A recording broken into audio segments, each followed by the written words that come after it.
Jackson Hinkle is the smartest 26-year-old in the world since I was 26. His wisdom, his charisma is widely sought after, and I'm very glad to say he always accepts the invitation to join us on the mother of all talk shows, and he's again here with us now, resplendent in the Ukrainian colors. Perhaps maybe we'll see the rest of the colors. Venezuela. Jackson, it's Venezuela. I knew I'd see the rest of the colors in a minute. Jackson, before we go on to Venezuela, as we will, and indeed the Ukraine, your thoughts on these tumbling dice on the Epstein affair. I was putting to Kim Iverson earlier. I had obviously thought that Epstein was an Israeli intelligence asset, and obviously he was. No one could credibly dispute that. I also always thought he was an American intelligence asset, and I think it's increasingly difficult to deny that either. But there was something supranational about Epstein's operation. Now, he says he had a boss. Who could that boss have possibly been that was more powerful, more important than Epstein? Got any ideas? Well, I think you hit the nail on the head when you were talking about his financial upbringing, if you will, in relation to the Maxwell family. Les Wexner and the Maxwells obviously, I think, provided a lot of the financial foundation for his operations and provided a lot of the cover that he needed to facilitate his operations. Les Wexner with, modeling agencies and Victoria's Secret, and the Maxwells with their extensive ties to Mossad and at one point financial fortunes. But when you look at the emails that have come out thus far, I mean, they're extremely damning. And what's so interesting about these emails is you see that Epstein was close with Mohammed bin Salman, at least at one point. You see that he was close with top officials from the UAE. You see that he was very close with Israel. That goes without saying. He was trying to do deals for Israel and Cote d'Ivoire. He was doing deals with Israel all across the world. He was literally writing entire speeches, foreign policy speeches for Ehud Barak, and emailing drafts of the speeches that Ehud Barak would go on to say almost word for word verbatim of the drafts that Jeffrey Epstein was sending to him via email. And what I find so interesting is you don't see any emails between Jeffrey Epstein and the Iranian government, or Jeffrey Epstein and the Yemeni government, or the government or the resistance factions in Gaza, or the resistance in Lebanon, or President Assad. You don't see any emails between Jeffrey Epstein or any correspondence or connections between Jeffrey Epstein and the people and leaders that we were told were so evil for the past several years, and long before that, many years. We've been told that all of these people, Russia, China, North Korea, but none of them are implicated in these Jeffrey Epstein emails. So that leads us to the question, who are we being governed by? Who are all these wars for? It's an Epstein regime that has outlived Jeffrey Epstein himself, apparently. And I think that this was all in service of Israel and the United States, who, as we know, their goals are really not all that different when it comes to securing resources all across the world and maintaining their imperialist base of power and network all across the world. Absolutely. I mean, the Mossad is merely a branch office of the CIA and other American intelligence services, and the British and French and Canadian and Australian states are merely branch offices of the American empire. We have one enemy, which is an entire empire, albeit a fading one. And it is the purpose of the empire to blackguard and calumnize the very people that you just talked about, to persuade us that Putin is our enemy, Xi Jinping is our enemy. The resistance factions are our enemy, when in fact our enemy, as Donald in Copenhagen, a caller, just said a minute ago, our enemy is at home, as indeed Karl Liebknecht said more than 100 years ago in relation to Germany.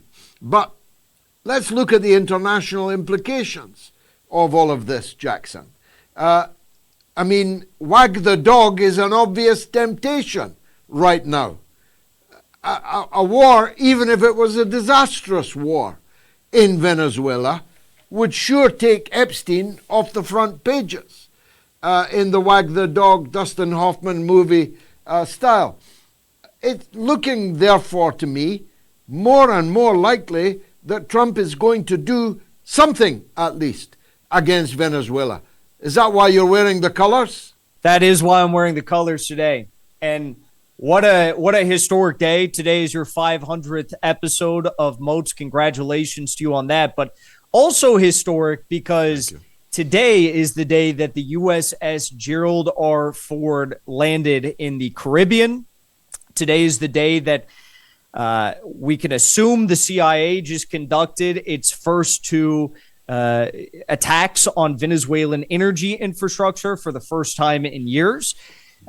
Jordan Goudreau, who was interviewed in a very, very powerful and extensive and explosive piece that was published by Max Blumenthal and Wyatt Reed at the Gray Zone. Everyone should read it. He was the man who was contracted by CIA, State Department, Trump officials in 2019 and 2022 to lead coup attempts against Venezuelan President Maduro. And what he said in his interviews, and also in his interviews with the FBI, which were released by the Gray Zone, was that anytime that there are power outages, anytime that an oil refinery blows up and people die in Venezuela as a result, it is the CIA who's acting covertly to do these very things. We saw that this massive escalation took place over the last 24 hours where a regional power station went offline, was blown up. And of course, the U.S. is coming out and saying that Maduro's responsible for this and it's mismanagement in the Maduro government. But the truth of the matter is the CIA, the Department of War, everyone is escalating to epic proportions right now to turn the attention away from the Epstein regime being exposed in the United States. And Colombian President Gustavo Petro even called this out. He said that, these operations in Latin America are an effort by the Epstein pedo clan to try and change people's attention towards something other than the glaringly obvious scandal and horrifying scandal. 26,000 plus emails already released. They are extremely damning, but apparently not damning enough because the Trump administration is still making personal calls to Congress people, personal calls to Nancy Mace and Marjorie Taylor Greene saying, do not support the discharge petition for the Epstein files because whatever's in those files are apparently way, way worse than the emails, which were already damning enough. If I can put it this way, no pun intended, Donald Trump has really blown it, hasn't he? He's destroyed his legacy, he's destroyed his movement, he's destroyed his dynastic ambitions, which were obvious enough. It's a joke now that he could run again in 2028. It's a joke that they can hold on to the House in the midterms next year. He's really, really blown it. And for what? Well, the only popular supports in America for any politicians right now that isn't, orchestrated in some way, people aren't being paid to support these voices, is the support that we see for Thomas Massie, for Marjorie Taylor Greene, Rand Paul, to, I guess, a little bit of a lesser extent, to Candace Owens and Tucker Carlson. That is the only true, legitimate, genuine support for any political actors in the United States. And they represent the antithesis of what Trump is doing on a day-by-day basis. For a guy who cares so much about his legacy, Trump has absolutely nuked his legacy. He's obliterated it. For a guy who said no new wars, I mean, look at what he's done in Iran and Yemen. I was there with Chris Halali, who I believe is on the show or has been on the show recently. We were there and we had American fighter jets flying over our heads, dropping bombs on civilians in Yemen. Look at what the U.S. is supporting with Israel in Lebanon and Gaza, now Venezuela. Now they're talking about war in Nigeria. It just never ends. And at some point you have to sit back and say, who is this all for? What is this all really about? Tucker Carlson can't seem to make head or tails of it. Candace Owens can't. But what we all know is that regardless of the varied interests that are interested in sabotaging this administration, sabotaging the United States of America, and whatever, fight was being put up for making this into a truly great country, the truth of the matter is that they are trying to silence us. And Candace Owens and Tucker Carlson, I mean, personally, I think that they need to start looking into getting into politics in some serious capacity, because there's not many people who are willing to say what they're saying. And I think it needs to be done. And I think they're the only ones that are not afraid to back down in the face of these clear threats. They're not even veiled threats. These are clear threats. I'm sure you saw Megyn Kelly was attacked the other day by the Babylon Bee. They were posting images of her with a beeper, with a pager, saying she's gotten rid of her pager. I mean, they want to silence in the most serious way imaginable anyone who's saying what we are all saying right now. Yeah, Charlie Kirktham, I'm seeing Tucker Carlson very soon, and I intend to make the case to him that he needs to run. I think he would do extremely well, especially if he picked the right running mate. But that's for another day. Chris Halali will be joining us, God willing, on Wednesday for the 551st show. You got the honor of being on the big 500. Let me turn, if I may, to an area, a theatre of conflict which is virtually now not reported in the West, even though it has dominated the news for the last 4 years, and that's the Ukraine. When we were telling everyone that Zelensky was a chiseling little crook who was embezzling hundreds of millions of taxpayers' dollars in euros, pounds, and dollars, these were called Putin talking points. Now the Financial Times, The Economist, The Spectator are all reporting that financial corruption is about to engulf the Zelensky dictatorship. All the while, the failure to reach a negotiated settlement, or even to try and reach one, has imperiled huge swathes of the territorial landmass of Ukraine that weren't even on the agenda to begin with. I refer to Odessa, for example, Kharkov, for example. The war is not just going breasts up. Zelensky himself might well be in exile with whatever bin bags he can carry before we next meet, Jackson. It's a really sad state of affairs. And that's, taking into account that we predicted this. We knew this was going to happen. Tucker said it. We said it. Even Trump said it. And now look at what he's doing, still providing Starlink, still providing indirect support by selling weapons to NATO that are then given to Ukraine. But the truth of the matter is this conflict is reaching a point that is so damning for the Ukrainians that there really is no way out. I was looking at the maps. I had on a very talented commentator and journalist, Scott, from the Calibrated show on YouTube this week. He keeps an up-to-date, hour-by-hour map of all of the operations on both sides of this conflict. In the past 7 days in Zaporozhye, Russia has liberated 150 square kilometers of territory.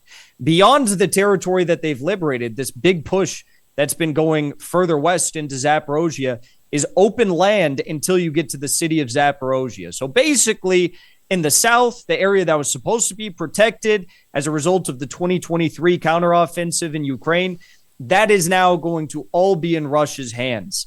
In Donetsk, of course, you have the encirclement in Pokrovsk. You have further north Kupiansk, which is come into Russian encirclement. All along the entire front line, there's pocket after pocket after pocket of Russian encirclement either being achieved right now or what looks like about to be achieved in the near future, meaning only about 15% of the territory remains in Ukrainian hands.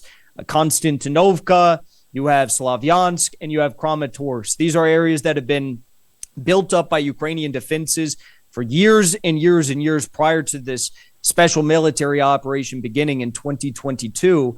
And now, because the Russians have had such huge advancements, they're going to be able to go from behind in these Ukrainian positions and take out the Ukrainians in those cities from those directions, from, I guess, the west, which is not what the Ukrainians initially anticipated as they were building these defenses in those three remaining cities.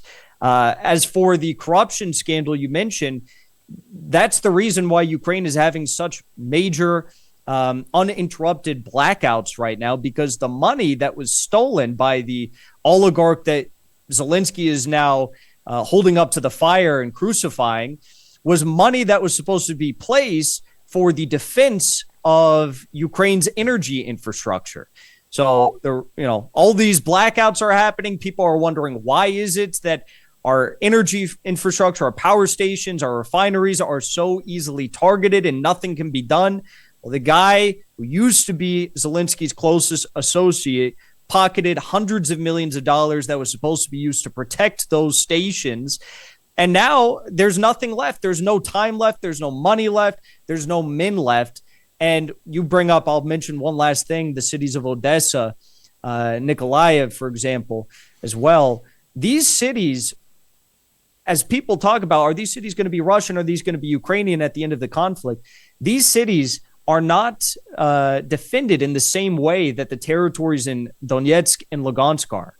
There's not heavy military defenses by NATO and the Ukrainians there.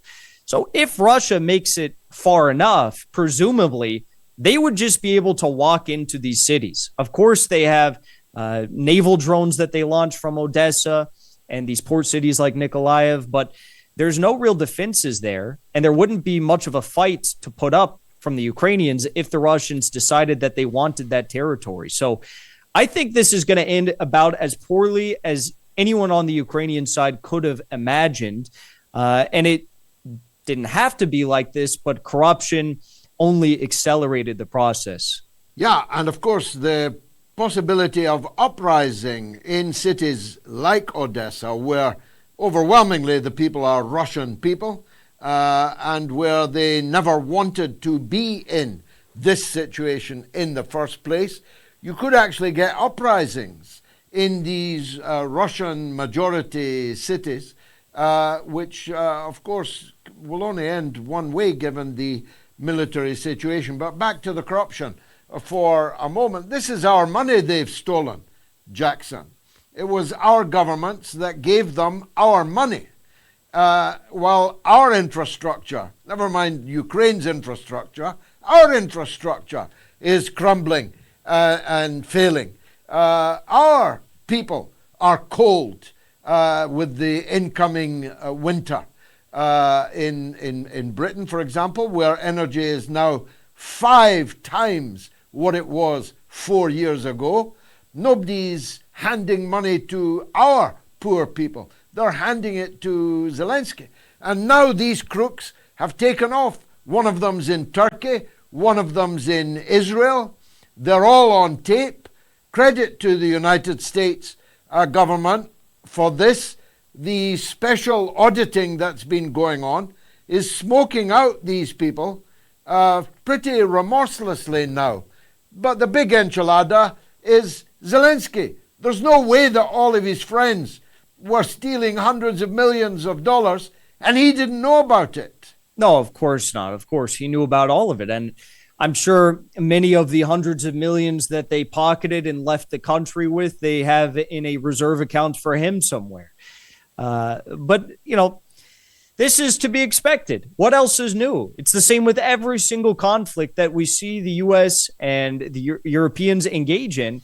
But the most damning part of this, as you mentioned, is that the Europeans are arguably the most when it comes to a lack of energy, or cheap energy at that. There was a report from The Economist several years ago when the energy situation was very bad inside of Europe, when energy was extremely unaffordable. It said 60,000 people may have died early as a result of the lack of energy during winter in Europe. Whether or not those numbers are true, I'm sure there's some people who died as a result of not being able to keep their houses warm during the winter. I'm sure some grandmas and grandpas couldn't afford energy prices that were 5 times the normal rate on their average pension. And that's the result here. You have Europeans being sacrificed, Ukrainians being sacrificed, all for the goals of NATO. Now I'm hearing that Greece is talking about supplying energy to Ukraine because Ukraine couldn't keep their own energy systems operating because they siphoned off too much of the money that was supposed to be used for the defense of these power stations. So it's a cluster all around. It's absolute madness. I'm happy to see that the Trump administration has in some ways stopped the flow of endless aid into Ukraine, but as we all know, that's just being redirected elsewhere, whether it's spending this now on the military-industrial complex to go after Venezuela or Iran or maybe next Africa. We'll have to wait and see.